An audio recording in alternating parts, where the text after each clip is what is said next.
departments, firms, and other stakeholders in the corporate legal industry. At Abogadas In House, we are always trying to expand our understanding of what being the best version of an in-house lawyer really is. For years, in-house lawyers have been told that we must be business partner of the rest of the management team.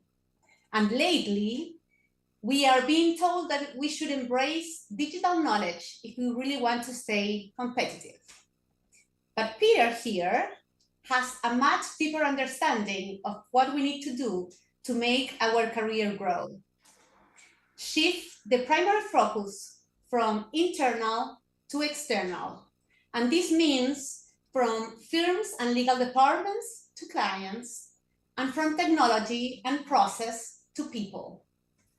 Or as Peter says, and I think that this is my favorite quote, human transformation and not digital transformation. I love it. As we all know, the legal profession has been undergoing significant changes in recent years, driven by factors such as globalization, technology, regulation, client expectations, and competition. These changes have created new challenges and opportunities for lawyers who need to adapt and innovate to stay relevant and valuable in the market. A T-shaped lawyer is highly adaptable to changing landscapes and situations. And this is why Peter is here today with us. Thank you, Peter. Peter Connor is the founder and CEO of Alternatively Legal. Peter worked as an in-house lawyer for over 25 years in the US, the UK, Switzerland, Hong Kong, and Sydney. He is the author of The T-Shaped Lawyer, A New Vision for You and Your Work, and the T-Shaped Lawyer Guidebook, a framework for your professional development. He's also a legal team coach, primarily for in-house legal teams, but also for law firms. He provides a broad range of trainings and consulting services for all over the world. Peter Connor's vision imagines a lawyer who has a strong specialty, which is the vertical part of the T, and an array of complementary skills, which is the horizontal bar, that allow for more flexibility in offering services. These skills may include project management, design thinking, data analysis, communication, emotional intelligence, and more. Recently, businesses and clients have been looking for attorneys to provide not just legal advice, but also business advice, and to do business work, not just legal work. It is a specific combination of non-legal skills, competencies, qualities, knowledge, and mindsets. Today, Peter will explain us what a T-shaped lawyer is, why every in-house and probably every lawyer should become one, and how to do it. This is aimed for all levels of counsels who want to have more impact with their work and be more valued for it. Thank you, Peter, for being here and share your wisdom with us. Thank you, Lorena. It's a pleasure to be here. Let me just bring up some slides here. Make sure you're seeing those. Can you see those easily? Are they yes. Showing? Great, thank you. Thank you for that introduction. Wow, you've said it all. I think I can stop and take questions. That's a lovely introduction. And great to be here today. Some of the quotes that you were quoting from are actually from an article that I've just published in Legal Business World. And after this webinar, maybe Lorena can give you the link to that article. It's if you haven't yet read my books, it's the article's a kind of easy way to, get the gist of some of the things in the books, although there's no substitute for reading the books. But let me start with, so I'm talking here about, I'm going to talk to you, and excuse me, I'm speaking in English. I can't do this in Spanish. But in English, I just wanted to explain to you, really from a personal point of view. We can do this from a GC team point of view, but I'm today going to be speaking to you about this idea from an individual point of view. What does it mean to be a T-shaped lawyer, and why is it so important? So in many ways, it's really about what are the things that differentiate between someone who becomes a GC and someone who doesn't. And what is it that differentiates between someone who is highly valued by their business colleagues and clients? And I don't like to use the word client, by the way. I mean, client makes sense in a law firm sense, but really not in an in-house sense. But I'll use that expression because that's what most people understand. Really, your clients are actually your colleagues, and even that terminology becomes important. But what is it that makes the difference to the people that are valued by their clients and those that aren't? So that's what we're going to be talking about today. In a way, it's like shining, I like to say it's shining a light on the dark art of the practice of law, which frankly, not many people talk about. This is the thing that's going to make the biggest difference in your career. So as I said, we can look at this from two dimensions, as individuals or as a legal department or a firm level. But today we're going to focus mainly on the individual level. So when we're talking about what is it makes the biggest difference, so when I do these boot camps, these workshops with legal teams all over the world, the kind of things that you want from your career, typically, they're the things that I wanted from my career when I was a lawyer, is, what's going to enhance my career prospects? Whether that's being promoted to a GC or not, but just enhance them generally. What's going to make me fulfilled professionally? What's going to help me to learn, to grow and learn new things? And perhaps more importantly these days than back in my early career, what's going to prepare you for the future? Because you know now with ChatGPT, COVID, all these things, the future is going to be a lot different to what it is today. So, and does it make an impact? Does it help to make an impact with your work so that you can be more valued by your clients? These are the things that matter to most lawyers, and I'm assuming they will resonate with you as well. So now most people would think, the automatic default, I suppose, is that people think it's all about legal excellence. And in fact, when I work with legal teams, quite often their mission statements and that are all around the idea of being an excellent lawyer. And of course, you want to be an excellent lawyer. That's true. And by that, I mean, focusing on, at an individual level, focusing on enhancing your legal knowledge and enhancing your legal skills. And all of that's important. But is that going to make the biggest difference in your career in the long run? I don't think so.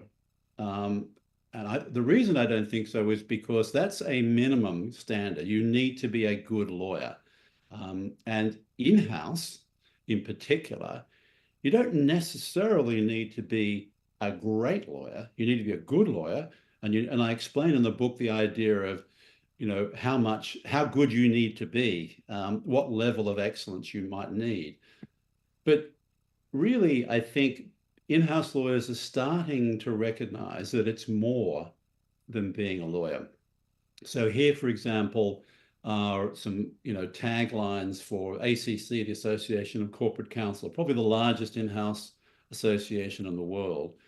These are the taglines for their conferences: legal and beyond, more than a lawyer. And Law Ninjas, which is a in-house legal community here in Australia, but also in other parts of the world, has a tagline of "don't be just a lawyer."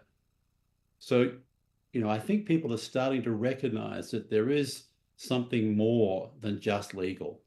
But what is that? What does that mean, legal and beyond, more than a lawyer? That's what we're going to dig into today a little bit. So, okay, if the differentiator, if the thing that's going to get you promoted to a GC, if the thing that's going to make you valued by your business clients is not legal excellence, then what is it?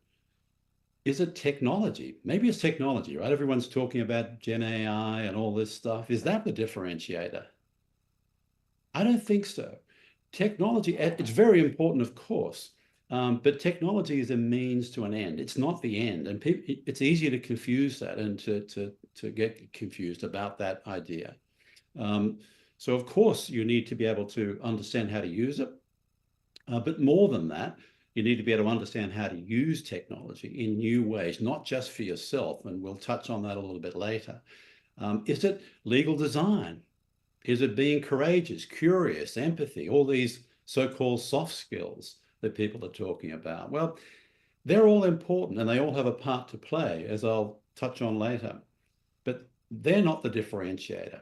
That's not the thing that's going to make the difference between you being super successful in your career, being fulfilled, and being valued by your clients. What is going to make the big, and by the way, so here's a quote. I don't like to use lots of words on a slide, but I definitely want to just leave this up here for a little while for you to read. Here's a quote from Professor David Wilkins, who's the director of the Legal Profession Center at Harvard. And he's talking here about essentially that same idea, that it's more than being a lawyer. So the bit I want you to focus on is the bit at the end, where he says, neither the contours of the problem nor the possible array of solutions is strictly legal. And instead, lawyers need to work collaboratively with a broad range of professionals to help understand the problem and come up with solutions. So this idea of not strictly legal, it's another way of, I think what he's talking here about is business. When you work as a corporate lawyer, whether that's in-house or whether that's in a corporate law firm, everything other than legal work or legal ideas and legal problems is business. So I have a saying that says, companies don't have legal problems, they have business problems. And legal issues may be more or less relevant depending on the circumstances. Sometimes the legal issues are very relevant to that business problem, but sometimes they're not. So we'll come back to that thought again in a minute. So it's business excellence. Now, what does business excellence actually mean? As Lorraine has said, there's lots of talk about, I think that word business partnering gets bandied around quite a lot. Is that it? Is that being a business partner what I mean by being business excellent? Is it being business minded? Is it having an understanding of the business? Or is it being commercial in your legal advice? So all of those things are definitely important, but that's not what I'm talking about. I'm talking about something more than that.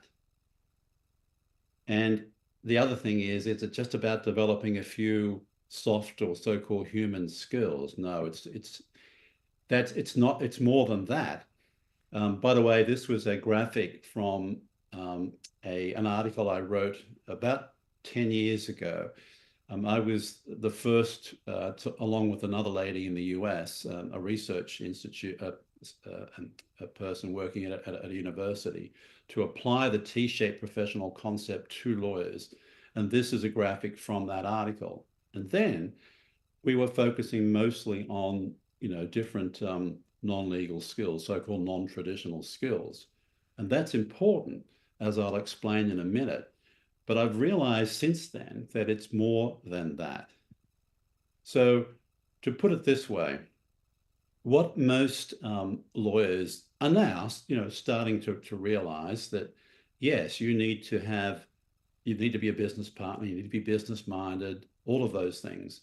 And they are recognizing that you need to have something more than legal knowledge and skills. And typically, that is the way people are going about that, is they're picking a few random soft skills. They may be doing a leadership course, maybe a presentation course, but at the end of the day, they're just doing legal work. So what I'm talking about is this. I'm talking about being very specific about the non-legal skills and capabilities, and we'll come back to that later. Not just randomly selecting things, and then being a T-shaped lawyer, which I'll explain in a minute, having a business person mindset, and crucially, if you only remember one point about today, this is the point. It's not just to do legal work. It's to do business work or provide business services, if you think about it from a legal department point of view. So what I'm talking about here is the output. To be a T-shaped lawyer, it's not just having new input, i.e. new skills and new learning. It's about output. It's about doing new things. So hopefully that graphic captures that idea a little bit, but we'll dig into what I mean by all those ideas now. So business excellence. When you think about it, the work that you do, and by the way, this is what I do a lot of if I work with a legal team, we'll drill into the work that you do. And quite often, a lot of the work that you do, some of the work you do is truly legal work, truly legal advice. And more often than not, that's worth continuing to do and to do that very well. Although increasingly some of that work you might be outsourcing, whether it's to a firm, a new alternative legal service provider, or whatever. But there's that category of work that's worth doing. But a lot of work that lawyers do currently in-house isn't legal work. And getting into the whole question of what is legal work is an interesting one that we don't have time to do today. But that's a very interesting question. So the work that you do that is not legal work, I say, is business work if you're working in a company. And that's just an easy way to kind of to contrast that work from legal work, which makes it easier then later on to think about, what of that business work, what work is worth continuing to do and what work is not. So I like to categorize it into two broad categories. One, client business work, and the other, internal business work. And I'll explain what I mean by that in a minute. And having a business person mindset, being a business person. This is what a T-shaped lawyer is all about. So before I get into that in detail, let me just take one step back and explain the T-shaped professional for those of you who may not be familiar with this idea. So the T-shaped professional idea has been around for a long time. And if you Google it, it's been applied to every profession: accountants, engineers, marketing people, HR. And the reason it's so popular is because companies want people who are not just expert in one area. They don't want just generalists, but they want ideally people who are capable in lots of different things and are experts in one of them. So the expert generalist is another idea that's similar to the idea of the T-shaped professional. Why is this so important? Because increasingly, as Professor Wilkins said, you want to be able to collaborate with diverse experts from different functions in order to solve complex problems for the company and to innovate for the company, not just the legal department. So that's why this idea of a T-shaped professional is so popular, and why I decided to choose it as the metaphor for the idea I'm talking about here. So if you like, a T-shaped lawyer is a legal expert, business generalist. A legal expert, business generalist. That's what I'm talking about here. So let's break down the individual pieces of this a little bit. So firstly, what does it mean to be a business person?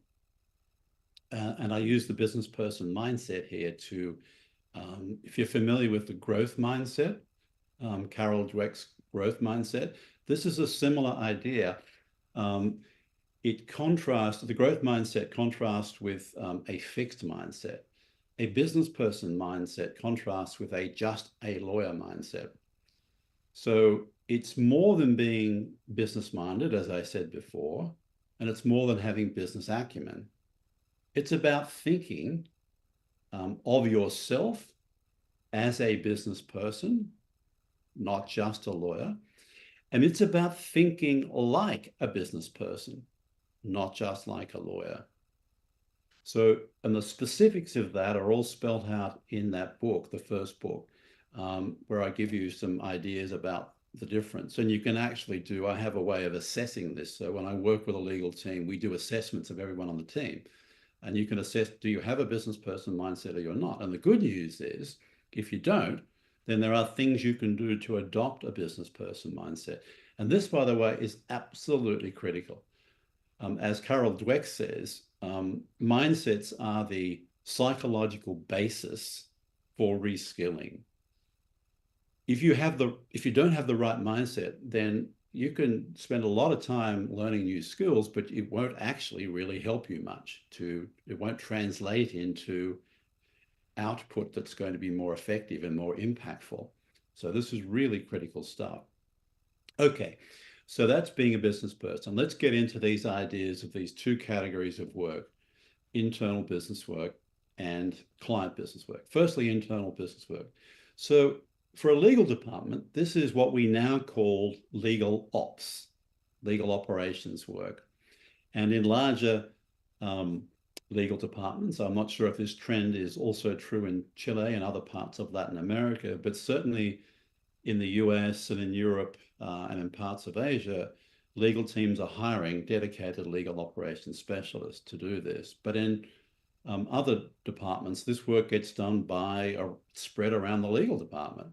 And certainly, if you're the GC, you have to understand all of these things, because ultimately you're responsible. This is, if you like, it's what running the legal department as a business is all about.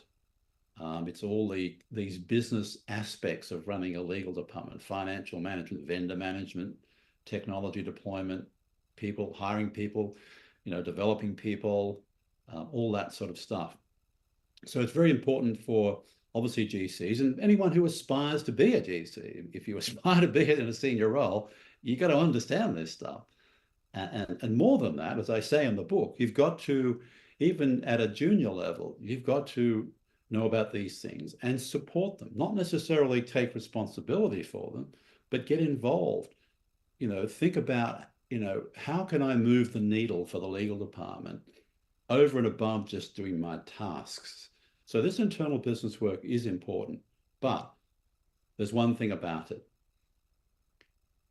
The value, people talk about adding value. The value that comes from this work is primarily for the legal department.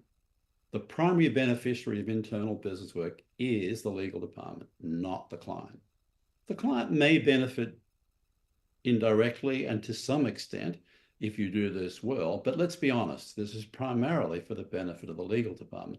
And that's a really important distinction. And why? Because there's other business work you can do where the primary beneficiary is the client, not just the legal department. So if you like, people talk a lot about internal business work. There's a lot of discussion and all sorts of conferences. You can go to conferences about that, but there's really not much focus on this piece, client business work. This is the differentiator. This is where the magic happens. So this is the really important stuff. Why? Because this is where you can add value to your business colleagues and clients. So what do I mean by client business work? Well, in broad terms, I mean, remember back to that quote, companies don't have legal problems, they have business problems. So it's helping to solve or prevent business problems and to create or optimize business opportunities. It's not just about problems. That's another thing I talk about in the book. Lawyers like to think of problems all the time, but actually, of course, it's opportunity, not necessarily just problems. And so there are two broad ways that you can think about this client business work. And they're really two ends of the spectrum. So at one end of the spectrum is business partnering, and at the other end of the spectrum is business leadership. Now, business partnering is, I'm using that term as a verb. When most people talk about being a business partner, they're talking about that as a noun, i.e. something that you are. You're either a business partner or you're not. And that the noun means, you have a good relationship. You're closely connected with your clients. But I'm talking about more than that. I'm talking about that's having a seat at the table, so to speak, to use that colloquial expression. But what's important is, what do you do when you have that seat at the table? And that's what business partnering is. So to give you an example, And there's a lot of examples in the book about this. What I mean is simply, giving business input and sometimes business advice, which may be done in conjunction with your legal advice and legal input and legal work, but not necessarily so. So, for example, it could be simply pointing out a potential business problem with something that's being proposed. It may not be a legal problem, but there's a business problem with it. Pointing out a business risk. So by the way, business partnering there's a whole lot of work I do with legal teams on risk. It's not just about legal risk. There's all sorts of technical risks, reputational risks, financial risks. And these are things that as a lawyer, if you identify these things, you should be pointing them out at the very least, if not considering what that means for what's being proposed. Or it could be business partnering, it could be simply asking questions. Sometimes, and that's a great way for junior lawyers to get involved. I'm sure you've all had that experience where you ask a question, if someone comes in and says, I want X, and then you ask some questions and it turns out they don't actually, X is not what they really need. They need Y. And so that you ascertain that by going through questions to help them clarify what it is they're really trying to achieve. That's not legal work. These are all examples of business partnering. And that's something all of you can do, no matter how senior or junior you are, no matter how busy you are, because you can do it as part of whatever meeting you have, whatever email exchange you have, whatever. So it can be done literally as part of what you're doing.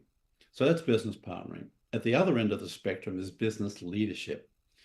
So here I'm talking about, this does take more time. In fact, let me just bring this up to sort of contrast the two things. So with business leadership, we are talking about proactively identifying potential problems or opportunities, and typically getting a cross-functional team together to go and work that issue, to work that problem, work that opportunity. So I mentioned in the book, for example, there's lots of examples that I got involved in, where, as one example, it might be relevant to you guys. When I worked at Sun Microsystems, we were, typically expanding our geographic market over time. And every time we went into a new country, it was as if we were doing it for the first time. And, we were taking a long time to figure out, to get the approvals and there was no process, and it was random. Sometimes someone would just make a decision and go and do it, and they'd set it up the wrong way. So it was just a flawed. So I thought, well, hang on, this is ridiculous. We should really have a process for, what are the questions that need to be asked? What information do we need? Who needs to be involved in the decision making? So I set up a new business sort of process and committee to then make decisions about these things. And that streamlined the whole process, which meant that we did it much more quickly. We made the right decisions about when to go into a market and when not to, and how we would do that, in what form, with subsidiary, branch, whatever. So that's an example of, yes, there was a legal component to that, but that was a broader business example of business leadership. So that's that range of things. Now, I should say right at the outset, there's obviously a spectrum of things here now. So as you get more into a GC senior role, you will typically move up that spectrum. And as I show this to lawyers, to Lorena, I can see nodding her head. You actually do very little legal work. You spend most of your time doing internal business work, running the legal department, and advising, in the case of a GC, senior management. So that's what that looks like. And obviously at the beginning of your career, of course, you're spending most of your time on legal work and developing legal skills. But that's not to say that you should not be, even as a junior lawyer, thinking about this business work and developing some business capabilities, which I'll talk about in a minute. You should be doing that right from the outset. You can be doing business partnering in every engagement, thinking about the business. And that's the idea. because eventually you want to move up that curve. And so you can't leave it until the last minute, until you apply for a GC role to say, hey, I want to develop these business skills and this business capability. No, no, no, no. You have to start doing that right from the beginning. And so that's why this might be helpful to show you. So why business work? Well, legal work, obviously, and legal advice adds a certain value to the clients from their perspective. But if you do legal plus business, then it's at least 2x the value, at least. And quite often, what you'll find is the more you do this work, it's the business work, it's your business smarts that are valued more than your legal smarts. And that's not to diminish the importance of law or being a lawyer or all that stuff. It's just the reality of how your business colleagues think. They value that input if you do it very well, which means that you're going to be more valued by them. And who doesn't want to be valued by your clients, right? That's one of the fundamental things that every lawyer wants from their job. You're going to end up doing more varied and interesting work. You will learn and grow.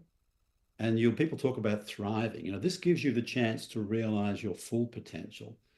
And it will increasingly enhance your marketability. Like I said, I've spoken to many recruitment consultants about this, and that's right. I mean, they don't select people for GC roles or senior roles based on their legal expertise. They need a certain minimum level of legal experience. But beyond that, the differentiator is this sort of stuff and their ability to demonstrate that.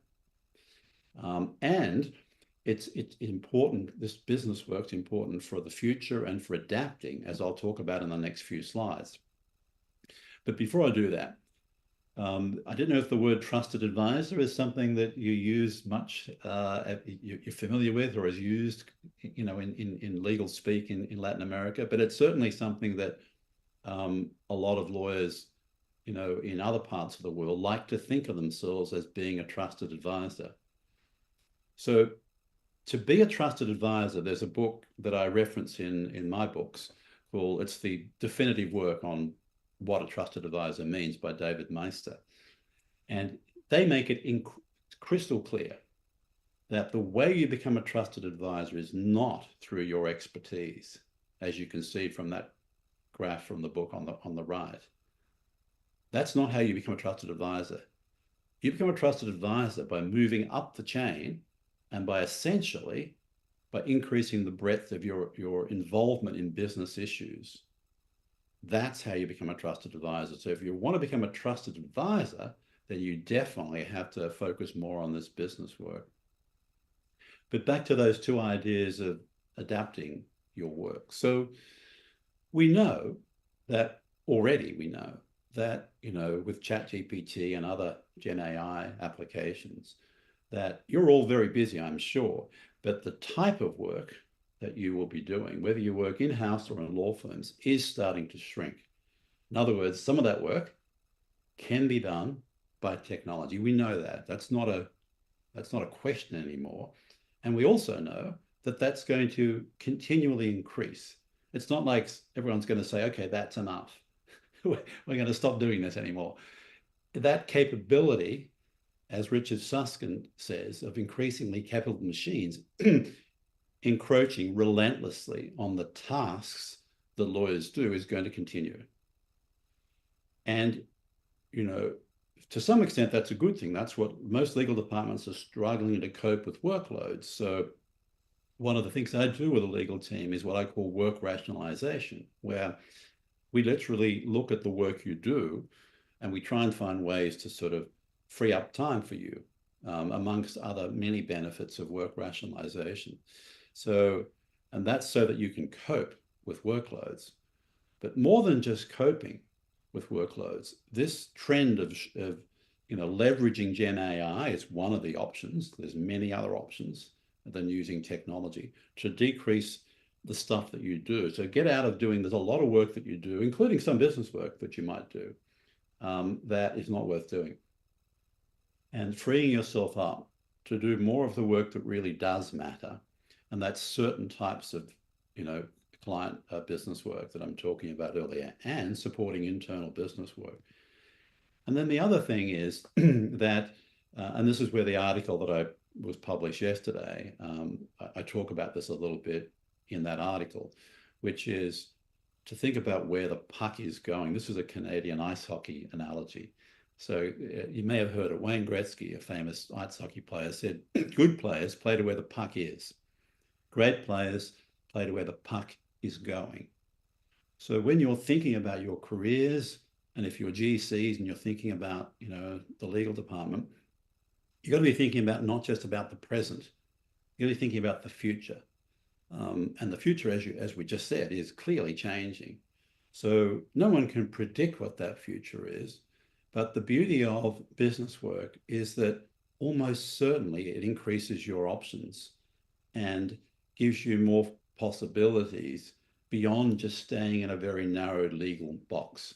So moving outside the legal lane is a metaphor for doing that, working in the business, not just on the business, wearing two hats, the legal hat, the business hat. These are the metaphors for the ideas that I'm talking about here. And that will set yourself up for the future of work. And I mentioned in the article, but also in the books, that this idea of identifying and addressing business problems and opportunities is what the experts at Deloitte's and other organizational experts are saying will be the future of work for everyone. So what I'm saying here aligns with that future, very much so. So I'm conscious of time. So let's just switch tack now and say, okay, if you accept that this is important and really going to make the difference for you, how can you be better at it? Well, in one sense, just do it. Business partnering, like I said, is something you can do. There's nothing terribly complex about that. It's just having the right mindset and thinking of the broader business context and just not feeling constrained by just giving legal advice and doing legal work.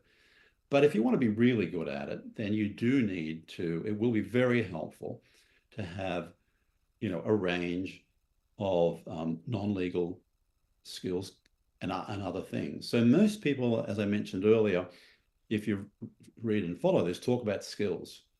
And they often talk about soft skills or human skills. I'm sorry, but that's not very precise. So-called human skills are really qualities, as you can see here on the T-shaped letter framework. And not everything's a skill. There are some things that are qualities, some things that are mindsets, some things that are competencies, and some things that are skills. And the reason the distinction between these things is important is because the way you develop them and the way that you use these components, either in legal work or in business work, is very different. And that's why the distinction is important. So my second book is all about this. It goes into detail on the distinctions and into detail and gives you a basic understanding of each of these aspects, which are very, very important. And we've used this as the basis for professional development of large law firms, global law firms and things. They use this framework to help them with that. So that's the second book. If you want to understand that, that's what this is all about. To give you an example here of what I'm talking about. So take something like empathy, right? I think we'd all agree that empathy is something most lawyers need to work on.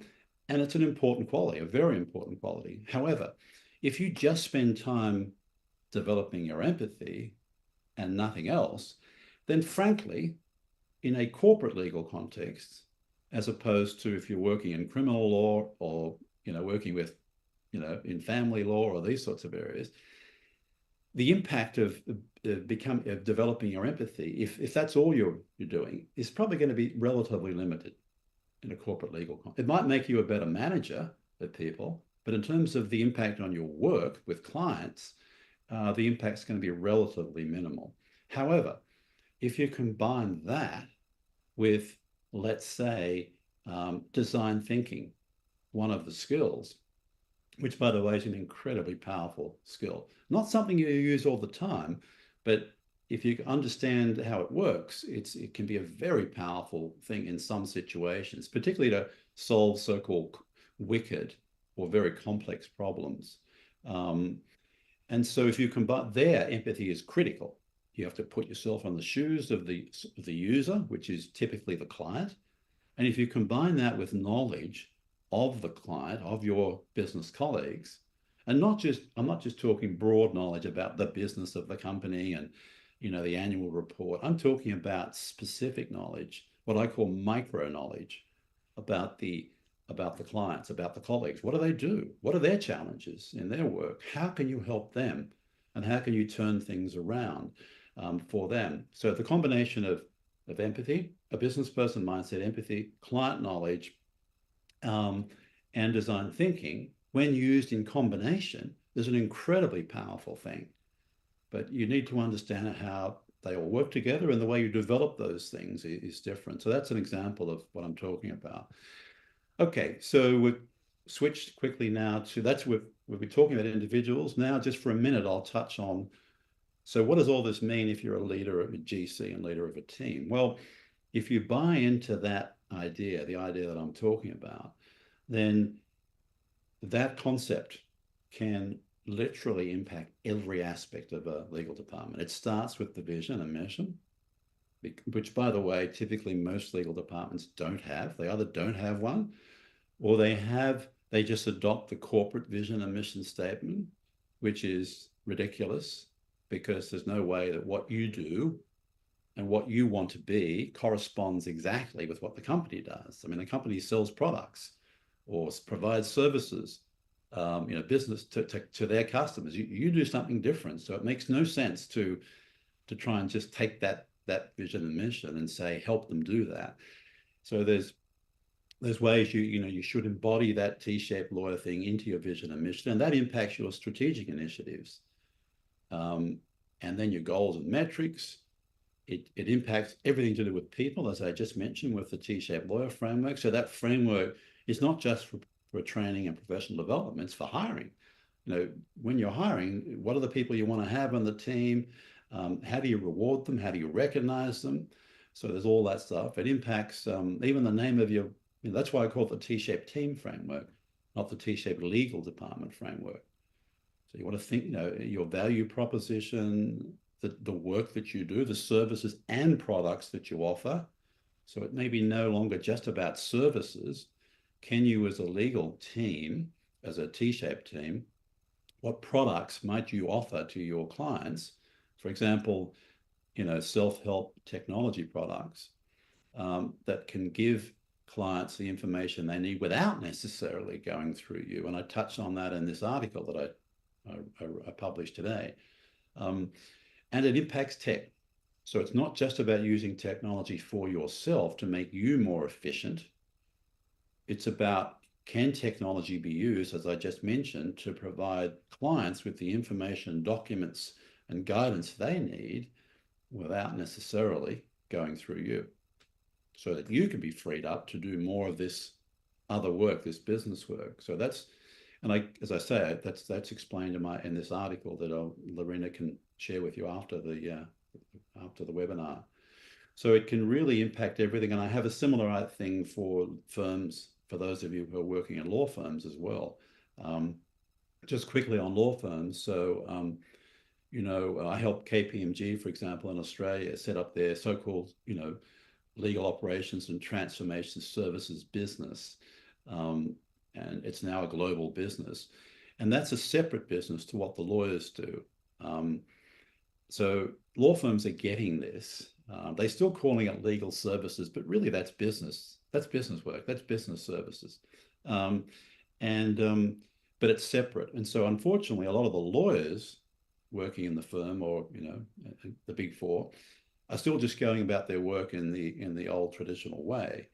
Whereas I say, a lawyer can be embracing this T-shaped lawyer framework idea in a firm and can be providing business advice and business input, and can be helping in-house legal teams with their internal business issues and work.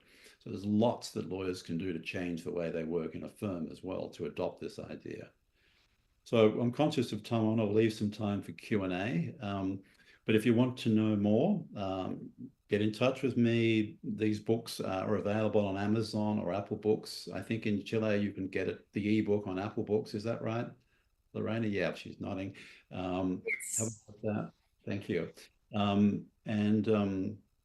You know, they're not that expensive. They're really not. I think the first book, The T-shaped Lawyer, is like, I don't know, I think it's like $9 US or something.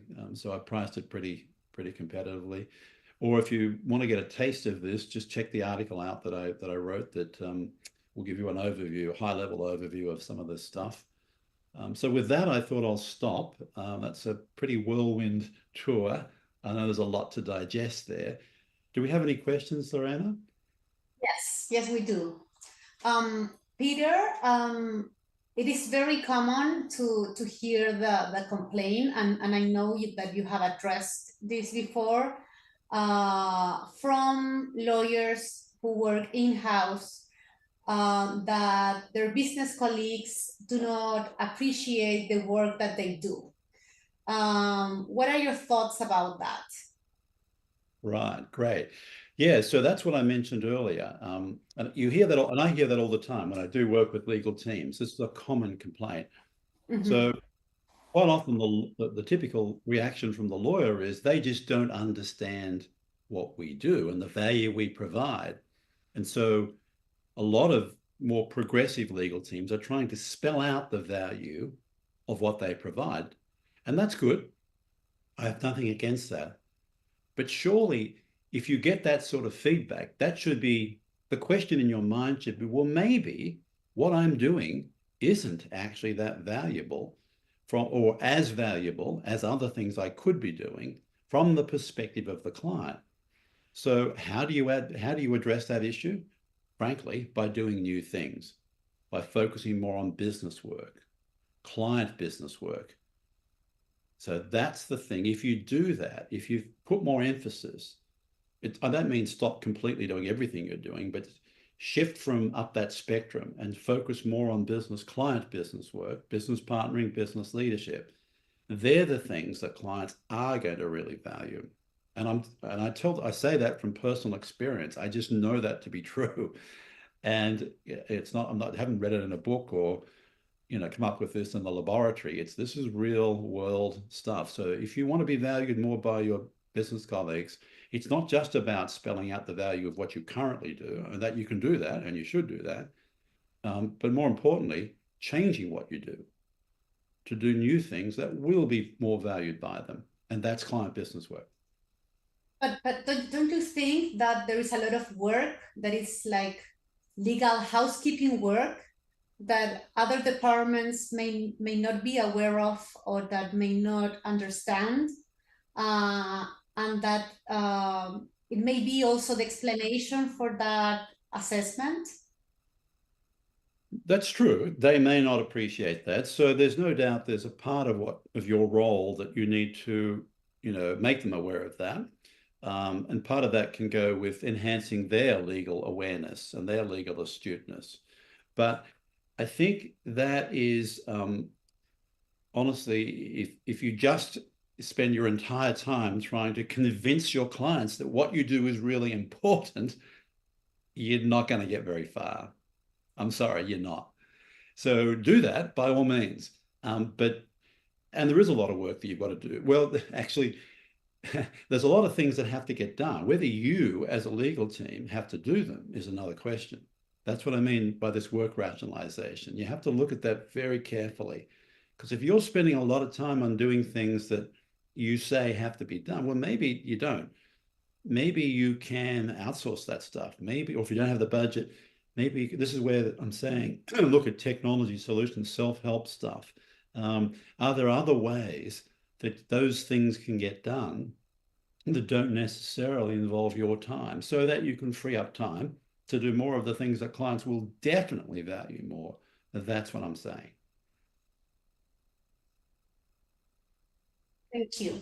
And can you explain a little bit further how this T-shaped model help overcome the overwork that many lawyers experience? Okay. That's a great question.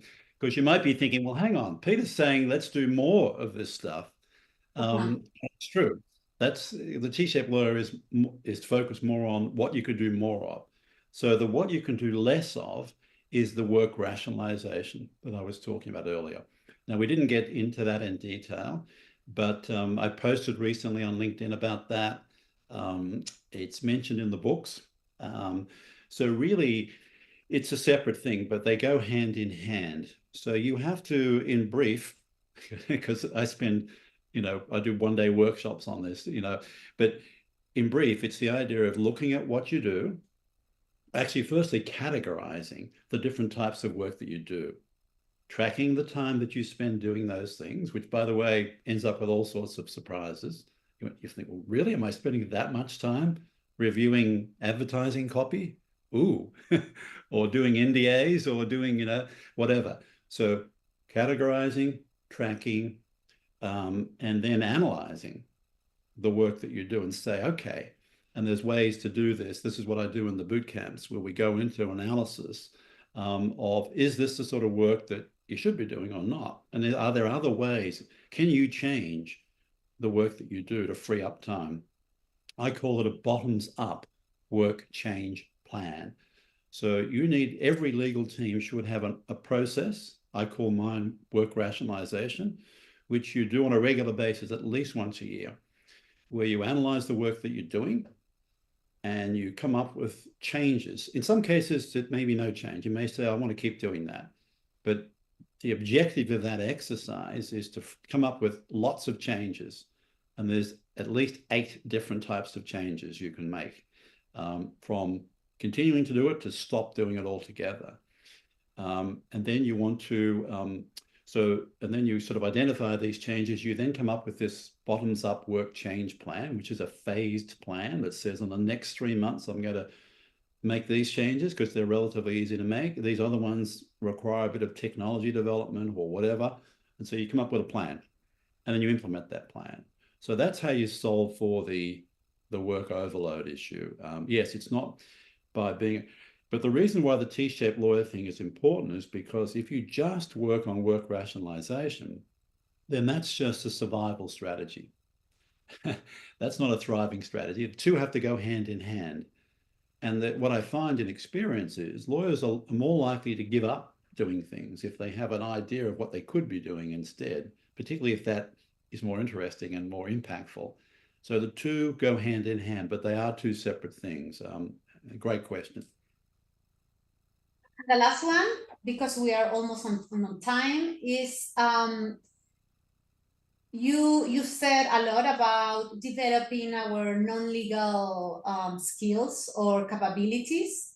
How can we define which are the most essential for our career? Because we don't have the time and the resources to focus on all of them. So how can we be really strategic on really developing the ones that are most needed? That's a great question. So they are excellent questions, by the way. Thank you. So if you read, buy the second book, and it will all be explained there. So basically, in short, what you want to do is, and you can do, this is what I do and work with teams, is you can assess yourself on all of those components. There are ways to assess it. And I mentioned those ways in the book. And so what you would typically do, what I did with this law firm in Asia, for example, 1,000 lawyers, 10 countries. So we assess everybody on all of those components. And that gives us data that says, okay, so no one really, and one of the areas you might find surprising is risk. Lawyers, I love to say, risk is important to what you do, right? Yeah. Have you had training on risk? No. And everyone has this different approach to risk. So it might be that risk is one of the first things that you go after. So by doing the analysis of your capability, I guess, for want of a better word, at each of these different components of the framework, you can then identify which ones are the ones that you can focus on because they're the most important for what you're currently doing and what you plan to do in the future, or because they're holding you back in your, they're literally like your lack of empathy might be, as a leader, might be a real problem for you, for one particular leader. So for that person, you would focus more on empathy. So the framework gives you a structured way of analyzing which are the things that you need to focus on. You can do that individually, together with your manager, or as the GC, you can structure training around that. You get all that data on an aggregate basis, and then you say, okay, we need training on design thinking because, frankly, no one has a clue about design thinking, and that's really going to make a difference. I mean, I'm just making this up, but you see how it works. So that's the beauty of the framework. It's not so much that, remember, it's not about being a business expert. It's about being a legal expert, business generalist. So it's not that you want to be an expert in all of those areas of the thing, but you do want everyone, from as soon as possible, should have a basic understanding of all of those things. Why? So that you can identify what things are going to be important to you to develop or not. And secondly, so that you can identify, let's say that, you know, you're trying to do this client business work, there's a problem, and the problem is it's process. There's a lack of process, like the example I gave earlier. Therefore, what we need is process experts, process improvement experts. I'm not a process improvement expert, but I know someone who is. And so you can get that person, whether internal or external. Do you see what I mean? So you need to have enough understanding to be able to identify that this is a process problem. This is a technology opportunity. This is a design thinking opportunity. So individually, that's how it works. Collectively, if I'm a GC in a team, the other thing I want to do is make sure that that everyone has a base level of knowledge as quickly as possible. And then I want to have experts if I've got a big enough team, I want to have someone who's really good on technology, someone who's really good on process, project management, someone who's really good at design thinking. So over time, you build up that team capability. So not every individual is going to be an expert at a very advanced level in each of these things. And by the way, they all have levels. If I work with a legal team or a firm, we develop different levels from basic to advanced. And the goal is not for everyone to be advanced at everything, but the goal is for everyone to be for basic knowledge, and for you as a team to have a bunch of people who are more advanced in some of these things than others. That's how it works. Thank you, Peter, for being here with us today and for explaining us what a T-shaped lawyer is and explaining us this human transformation path that you are proposing. Thanks, Lorena. It's been great. Yes, human transformation. So as you said, this is the thing that matters. So there's been a lot of change happening, technology and all that. Great. That's great. Yes. But yes. You can change what you do and what you're capable of doing and how you see yourself. That's yes. And each of you can do that. You can do it on your own. You don't need your boss to approve that, but it's really powerful if you do it as a team. Wow, it's really powerful. Why? Because that's what clients are gonna see. Great. Yes. Thanks, guys. It's been lovely talking with you. I wish you all the best, and get in touch if you want to know some more. Yes, Peter is available on LinkedIn. He's very nice and always available to share his thoughts. And as he explained, he also does a lot of consulting work. So feel free to contact him if you have any questions or if you want to know more about his work. It was a pleasure to have you here. Thank you very much, Peter. Thanks so much. Bye, everyone.